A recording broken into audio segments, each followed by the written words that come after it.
नमस्कार प्यारे मित्रों, कैसे हैं आप सभी। उम्मीद करता हूं कि आप सभी बहुत अच्छे होंगे और बहुत अच्छी तरीके से अपनी स्टडी भी कर रहे होंगे। दोस्तों, आपके लिए लेकर आया हूं 5000 क्वेश्चनों की सीरीज, जिसमें कि लगभग 11 वीडियो समथिंग हो गए हैं दोस्तों। और प्रत्येक वीडियो में लगभग 30 क्वेश्चन से ऊपर हैं, 30 क्वेश्चन के लगभग हैं दोस्तों।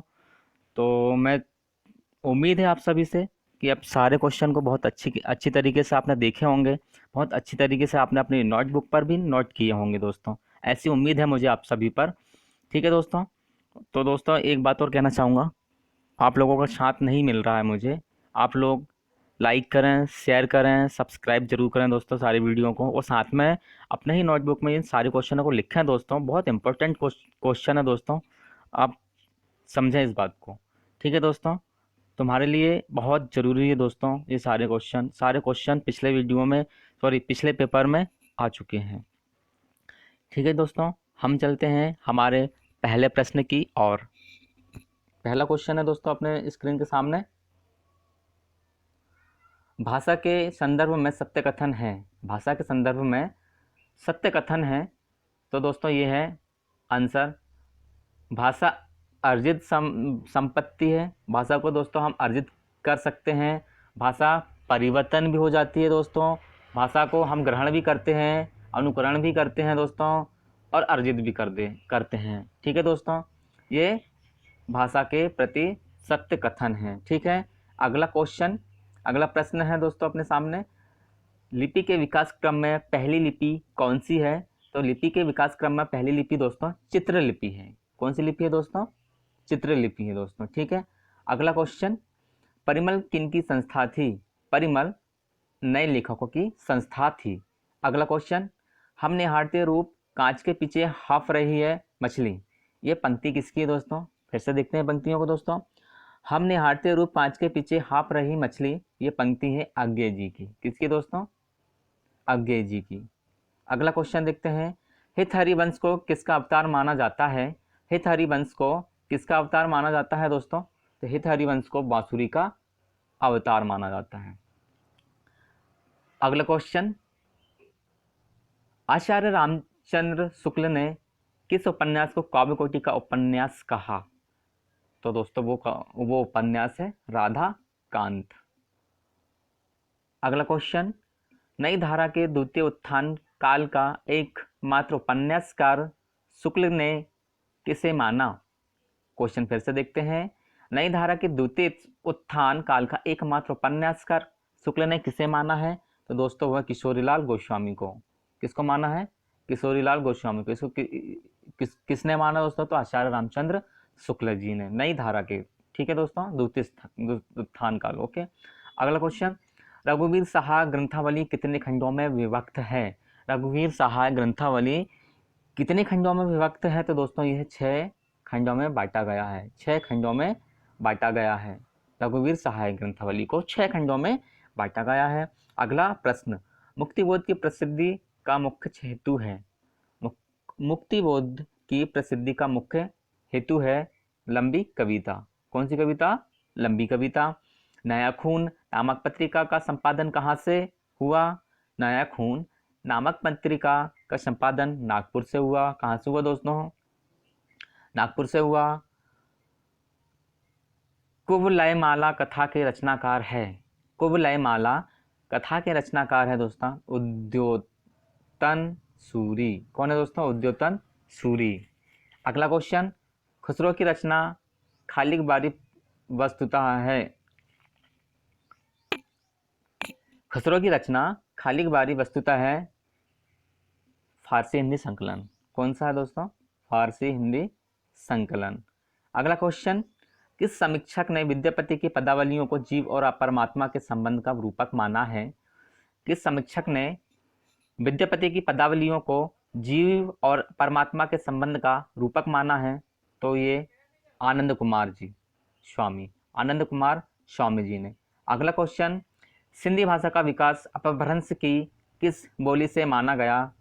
सिंधी भाषा का विकास अपभ्रंश की किस बोली से माना गया? तो दोस्तों वो है प्राचीण भाषा। कौन सी बोली है दोस्तों? प्राचीण। सबरस के रचनाकार हैं। सबरस के रचनाकार हैं दोस्तों तो मुल्ला वजही। कौन है दोस्तों? मुल्ला वजही। फोर्ट विलियम कॉलेज की स्थापना कब हुई? फोर्ट विलियम कॉलेज की स्थापना कब हुई? तो सन 1800 ईस्वी में हुई दोस्तों। कब हुई? फोर्ट विलियम कॉलेज की स्थापना 1800 ईस्वी में हुई।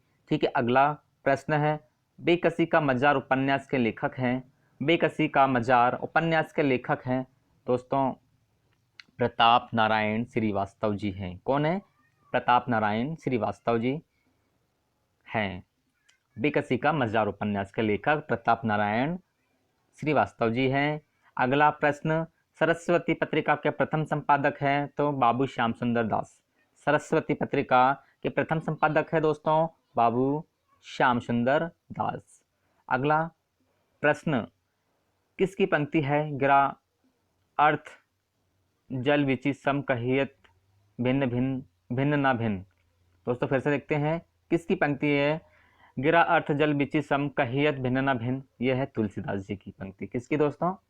तुलसीदास जी की है। अगला क्वेश्चन, कहानी महासूद्र के लेखक हैं? कहानी महासूद्र के लेखक हैं मोहनदास नेमिष राय। मोहनदास नेमिष राय। अगला प्रश्न, खुद को उर्दू और हिंदी का दुआब मानने वाले कवि शमशेर बहादुर हैं?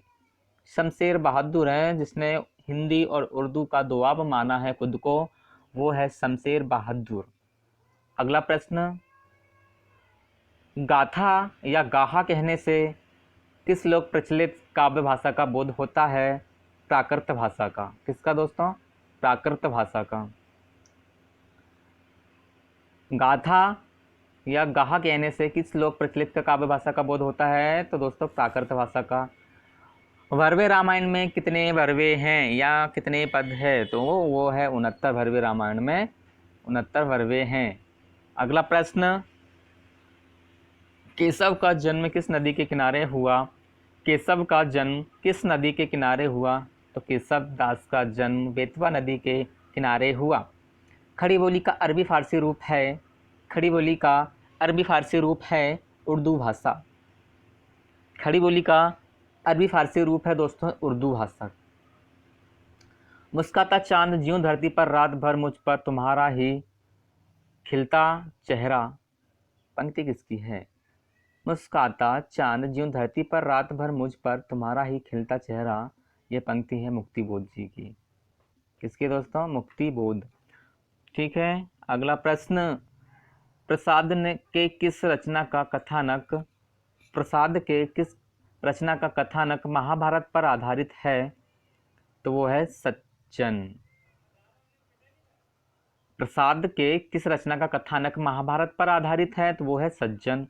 अगला क्वेश्चन, दोआब किस विधा की रचना है? तो दोआब निबंध संग्रह की रचना है। दोआब जो है किस विधा की रचना है? वो है निबंध संग्रह की। अगला प्रश्न, रामानंद ने किस पुस्तक में अपनी पूरी गुरु परंपरा का उल्लेख किया? तो वो पुस्तक का नाम है रामार्चन पद्धति। रामार्चन पद्धति। ओके, प्रश्न को हम फिर से देख लेते हैं, क्वेश्चन को हम फिर से देख लेते हैं। रामानंद ने किस पुस्तक में अपनी पूरी गुरु परंपरा का उल्लेख किया है? तो वो है रामार्चन पद्धति। अगला प्रश्न, केशव ने सचमुख किसे कहा?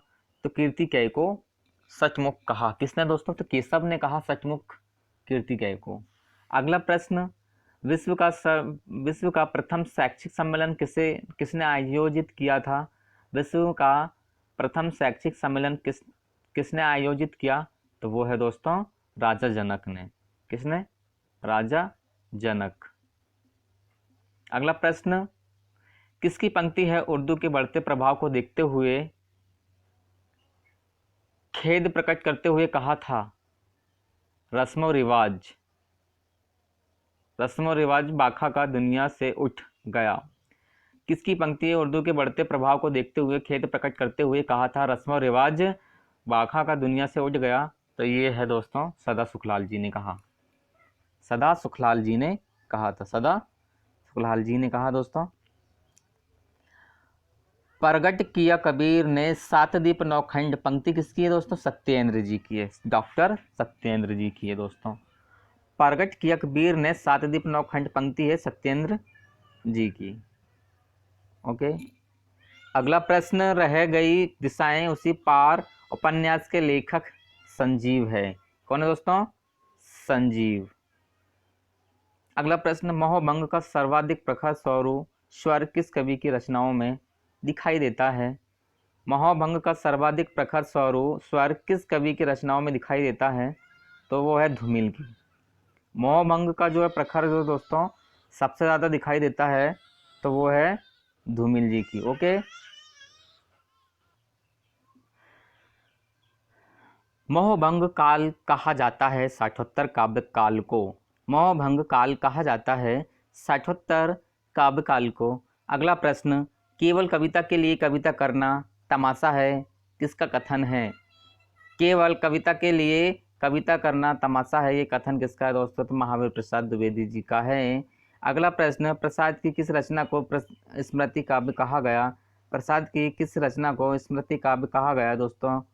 तो वह है कामायनी आंसू। प्रसाद की किस रचना को स्मृति काव्य कहा गया था दोस्तों? तो वो आंसू है। ठीक है। अगला प्रश्न है, अगला, शुक्ल ने त्रिवेणी में किन किन कवियों की समीक्षाएं की है? शुक्ल ने त्रिवेणी में किन किन कवियों की समीक्षाएं की हैं? तो दोस्तों मैं तुलसी, सूर और जायसी। त्रिवेणी में किन किन कवियों की समीक्षाएं की हैं दोस्तों आचार्य रामचंद्र शुक्ल ने? तो वह तुलसी, सूर और जायसी, 3 कवि है दोस्तों जिनको त्रिवेणी कहा जाता है शुक्ल जी के अनुसार। रश्मिधनु प्रबंध काव्य के लेखक कौन है? रश्मिधनु प्रबंध काव्य के लेखक कौन है दोस्तों? तो हरिवंश तरुण। कौन है दोस्तों? हरिवंश तरुण। आलचिकी किस भाषा की लिपि है? आलचिकी किस भाषा की लिपि है दोस्तों? तो संथाली की। किसकी दोस्तों? संथाली की है दोस्तों। ठीक है। रामदास कविता किसकी है? जो आधुनिक हिंदी कविता की एक महत्वपूर्ण रचना है। रामदास कविता किसकी है दोस्तों? जो आधुनिक हिंदी कविता की एक महत्वपूर्ण रचना है तो दोस्तों वो है रघुवीर सहाय। कौन सी दोस्तों? रघुवीर सहाय। अगला प्रश्न, कविता की तीसरी आंख के रचनाकार हैं। कविता की तीसरी आंख के रचनाकार हैं प्रभाकर क्षत्रिय। प्रभाकर क्षत्रिय श्रोत्रिय, सॉरी दोस्तों, कौन है? श्रोत्रिय। अगला प्रश्न, उर्दू किस भाषा का शब्द है? तो उर्दू तुर्की भाषा का शब्द है। अगला प्रश्न, भारत विभाजन पर आधारित उपन्यास आग का दरिया के लेखक कौन है? भारत विभाजन पर आधारित उपन्यास जो है वो आग का दरिया, जिसके लेखक हैं कुर्तुल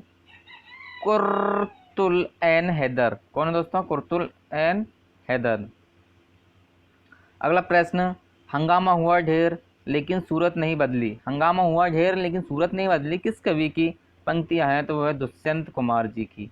किसकी दोस्तों? दुष्यंत कुमार जी की। ठीक है दोस्तों, आज के प्रश्न इतने ही दोस्तों, और जल्द मिलूँगा आप सभी को।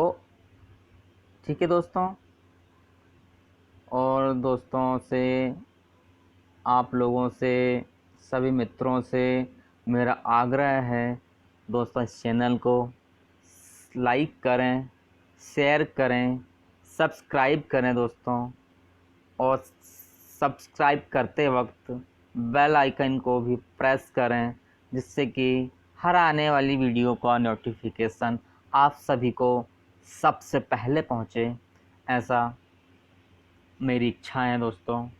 ठीक है, गुड बाय, जय हिंद।